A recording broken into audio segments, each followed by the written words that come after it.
2026 welcome ಮಾಡ್ಕೊಳ್ಳೋದಕ್ಕೆ ಇನ್ನೇನು 1 ಗಂಟೆ ಅಷ್ಟು ಸಮಯ ಇದೆ. ಯಾವ ರೀತಿಯಾಗಿ ಜೋಶ್ ಇದೆ ರಾಜ್ಯಾದ್ಯಂತ ಅಂತ ತೋರಿಸ್ತಾ ಇದ್ವಿ.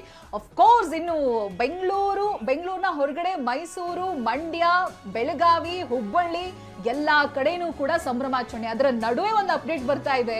ಕುಡಿದ ಮತ್ತಿನಲ್ಲಿ ಮಹಿಳಾ ಪೇದೆಗಳ ಜೊತೆಗೆ ಅನುಚಿತವಾಗಿ ವರ್ತಿಸಿದ್ದಾರೆ ಅಂತ. ಇದು ನಡೆದಿರೋದು ಚರ್ಚ್ ಸ್ಟ್ರೀಟ್ ನಲ್ಲಿ. ಆರೋಪಿಯನ್ನ ಈಗಾಗಲೇ ಪೊಲೀಸರು ವಶಕ್ಕೆ ಪಡೆದಿದ್ದಾರೆ. ನ್ಯೂ ಇಯರ್ ಸಂಭ್ರಮದ ನಡುವೆನೆ ಈ ಕ್ರಿಮಿಗಳು ಪುಂಡಾಟ ಮೆರೆದಿದ್ದಾರೆ.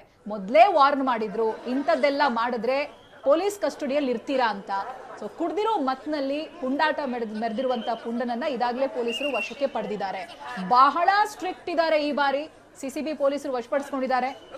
ಈತ ಏನ್ ಮಾಡಿದಾನಂತ ಹೇಳಿದ್ರೆ, ಜೊತೆಗೆ ಪಾರ್ಟಿಗೆ ಬಂದಿರುವಂತ ಯುವಕ ಯುವತಿಯರಲ್ಲ, ಮಹಿಳಾ ಪೇದೆಗಳ ಜೊತೆಗೆ ಅನುಚಿತವಾಗಿ ವರ್ತಿಸಿದ್ದಾನೆ. ಅವ್ರನ್ನ ಯಾಕಲ್ಲ ಅಸೈನ್ ಮಾಡಿರ್ತಾರೆ, ಇವುಗಳನ್ನ ನೋಡ್ಕೊಳ್ಬೇಕು, ಸೇಫ್ ಆಗಿರ್ಬೇಕು ಅಂತ. ಸೊ ಅಂತ ಮಹಿಳಾ ಪೇದೆಗಳ ಜೊತೆಗೆ ಈತ ಅನುಚಿತವಾಗಿ ವರ್ತಿಸಿದ್ದಾನಂತ ಹೇಳಿದ್ರೆ ಯಾವ ರೀತಿಯಾದಂತ ನಶೆನಲ್ಲಿರ್ಬೇಡ. ಚರ್ಚ್ ಸ್ಟ್ರೀಟ್ ನಲ್ಲಿ ನಡೆದಿರುವಂತ ಘಟನೆ ಇದು. ಹೊಸ ವರ್ಷಾಚರಣೆ ಸಂಭ್ರಮ ಬಹಳ ಜೋರಾಗಿರುತ್ತೆ ಚರ್ಚ್ ಸ್ಟ್ರೀಟ್ ನಲ್ಲಿ. ಬಟ್ ಈ ರೀತಿಯಾದಂತ ಪುಂಡಾಟ ಮೆರೆಯೋದು, ಇದನ್ನ ಸಹಿಸಿಕೊಳ್ಳೋದಕ್ಕೆ ಸಾಧ್ಯ ಇಲ್ಲ. ಈ ಬಾರಿ ಮಹಿಳೆಯರ ಸುರಕ್ಷತೆಗೆ ಬಹಳ ಕ್ರಮ ವಹಿಸಿದ್ದಾರೆ. ಮಹಿಳಾ ಕೇಂದ್ರಗಳನ್ನು ಹೇಳಿ ತೆರೆದಿದ್ದಾರೆ. ಮಹಿಳಾ ಪೇದೆಗಳು ಕೂಡ ಅದಕ್ಕೋಸ್ಕರನೇ ಇರೋದು. ಆದ್ರೆ ಏನಾದ್ರೂ ಸಮಸ್ಯೆ ಆದಾಗ ಅವ್ರು ಅಪ್ರೋಚ್ ಮಾಡ್ಬೇಕು, ಅಥವಾ ಇವ್ರುಗಳು ಹೇಳ್ಕೊಳ್ಳೋದಕ್ಕೆ ಸಹಾಯ ಆಗ್ಲಿ ಅಂತ ಮಹಿಳಾ ಸಿಬ್ಬಂದಿಯನ್ನ ಹಾಕಿರ್ತಾರೆ. ಸೊ ಇಂಥವ್ರು ಅವ್ರಿಗೇನೆ ಕೀಟ್ಲೆ ಕೊಟ್ರೆ ಇನ್ನು ಹೇಗೆ ಅಂತ. ಸೊ ಚರ್ಚ್ ಸ್ಟ್ರೀಟ್ ನಲ್ಲಿ ಈ ರೀತಿಯಾದಂತ ಘಟನೆಗಳು ನಡೀಬಾರ್ದು. ಬಟ್ ಚರ್ಚ್ ಸ್ಟ್ರೀಟ್ ನಲ್ಲಿ ಹಾಗೂ ಆಗ ಹೋಗಿದೆ. ನಶೆ ಏರ್ತಾ ಇದ್ದ ಹಾಗೆ ಕಂಟ್ರೋಲ್ ಕಳ್ಕೊಂಡಿರುವಂತ ಪುಂಡ ಅಲ್ಲಿದ್ದಂತ ಮಹಿಳಾ ಪೇದೆಯ ಜೊತೆಗೆ ಅನುಚಿತವಾಗಿ ವರ್ತಿಸಿದ್ದಾನೆ. ಪೊಲೀಸರು ಕೂಡ ಸರಿಯಾಗಿ ಬುದ್ಧಿ ಕಲಿಸಿದ್ದಾರೆ. ಸಿಸಿಬಿ ಪೊಲೀಸರು ವಶಕ್ಕೆ ಪಡೆದಿದ್ದಾರೆ.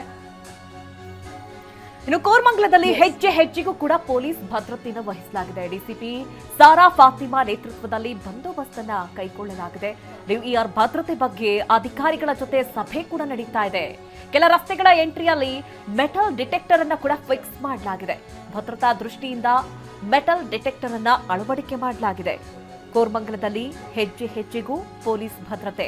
ನಾವು ನೋಡ್ತಾ ಇದ್ವಿ ಯಾವ ರೀತಿ ಜನ ಸೇರಿದ್ದಾರೆ, ಯಾವ ರೀತಿ ಕ್ಯೂ ಇದೆ, ರಸ್ತೆ ತುಂಬೆಲ್ಲ ಜನ ಕಿಕ್ಕಿರಿದು ಸೇರಿದ್ದಾರೆ. ಹೀಗಾಗಿ ಯಾವ ಸಂದರ್ಭದಲ್ಲಿ ಏನು ಕೂಡ ಆಗಬಾರ್ದು ಅನ್ನುವಂತಹ ಕಾರಣಕ್ಕಾಗಿ ಅಲ್ಲಲ್ಲಿ ಮೆಟಲ್ ಡಿಟೆಕ್ಟರ್ ಅನ್ನ ಕೂಡ ಅಳವಡಿಸಿದ್ದಾರೆ. ಅಂದ್ರೆ ಯಾರೇ ಏನೇ ಅನಾಹುತ ಮಾಡ್ತೀನಿ ಅಥವಾ ಗಲಾಟೆ ಮಾಡ್ತೀನಿ ಅಂದ್ರೂ ಕೂಡ ಪೊಲೀಸರು ಮುಂಚೆಯೇ ಹದ್ದಿನ ಕಣ್ಣಿಟ್ಟಂತೆ. ಹೀಗಾಗಿ ಪೊಲೀಸರಿಗೆ ನೀವು ಏನೇ ಮಾಡಿದ್ರೂ ಕೂಡ ತಕ್ಷಣದಲ್ಲೇ ಗೊತ್ತಾಗುತ್ತೆ. ಹಲವು ಕಡೆಗಳಲ್ಲಿ ಸಿಸಿಟಿವಿ ಕ್ಯಾಮ್ರಾಗಳನ್ನ ಕೂಡ ಫಿಕ್ಸ್ ಮಾಡಿದ್ದಾರೆ. ಅಲ್ಲಲ್ಲಿ ಪೊಲೀಸ್ ಸಿಬ್ಬಂದಿಗಳಿದ್ದಾರೆ. ಸಿವಿಲ್ ಡ್ರೆಸ್ನಲ್ಲೂ ಕೂಡ ಹಲವರು ಕಣ್ಗಾವಲಲ್ಲಿದ್ದಾರೆ. ಅದನ್ನ ಕೂಡ ಅರ್ಥ ಮಾಡ್ಕೊಳ್ಬೇಕು. ನಿಮ್ಮ ಮೋಜು ಮಸ್ತಿಗೆ ಯಾರು ಕೂಡ ತಡೆ ಕೊಡೋದಿಲ್ಲ, ಯಾರು ಕೂಡ ಅಡ್ಡಿ ಮಾಡೋದಿಲ್ಲ. ಆದ್ರೆ ನಿಮ್ಮಿಂದ ಬೇರೆಯವ್ರಿಗೆ ತೊಂದರೆ ಆಗ್ಬಾರ್ದು, ಅಷ್ಟು ಮಾತ್ರ ಹೇಳ್ತಾ ಇರುವಂತದ್ದು. ಹೀಗಾಗಿ ಸಾರ್ವಜನಿಕರಿಗೆ ತೊಂದರೆ ಆಗದಂತೆ, ಅಲ್ಲಿ ಬಂದಂತ ಹೆಣ್ಣು ಮಕ್ಕಳಿಗೆ ತೊಂದರೆ ಆಗದಂತೆ ನಿಮ್ಮ ಖುಷಿನ ನೀವು ಸಂಭ್ರಮಿಸಿ. ನಿಮ್ ಡ್ಯಾನ್ಸ್ ಮಾಡ್ಬೇಕಾ, ಹಾಡ್ಬೇಕಾ, ಕುಣಿಬೇಕಾ, ನಿಮ್ಮದೇ ಫ್ಲೋರ್, ನಿಮ್ಮದೇ ವೇದಿಕೆ. ಆಮೇಲೆ ಏನೋ ತಪ್ಪು ಮಾಡಿ ತಪ್ಪಿಸ್ಕೊಳ್ತೀನಿ ಅನ್ನೋದಕ್ಕೆ ಚಾನ್ಸೇ ಇಲ್ಲ. 50ರಿಂದ 100 ಮೀಟರ್ ಅಂತರದಲ್ಲಿ ಸಿಸಿಟಿವಿಗಳಿರುತ್ತೆ. ನಿಮ್ಮನ್ನ ಮಾನಿಟರ್ ಮಾಡ್ತಾನೆ ಇರುತ್ತೆ. ಜೊತೆಗೆ AI ಟೆಕ್ನಾಲಜಿಯನ್ನ ಕೂಡ ಬಳಸಲಾಗುತ್ತೆ. ಸೊ ಯಾರೇನಾದ್ರೂ ತಪ್ಪು ಮಾಡಿ ತಪ್ಪಿಸ್ಕೊಳ್ತೀವಿ, ಪೊಲೀಸರಿಂದ ತಪ್ಪಿಸ್ಕೊಂಡು ಹೋಗ್ತೀವಿ ಅಂತ ಹೇಳೋದಕ್ಕೆ ಸಾಧ್ಯನೇ ಇಲ್ಲ. ಹಾಗಾಗಿ ಎಲ್ಲೂ ಕೂಡ ಮೈ ಮರೆಯೋದಕ್ಕೆ ಹೋಗ್ಬೇಡಿ.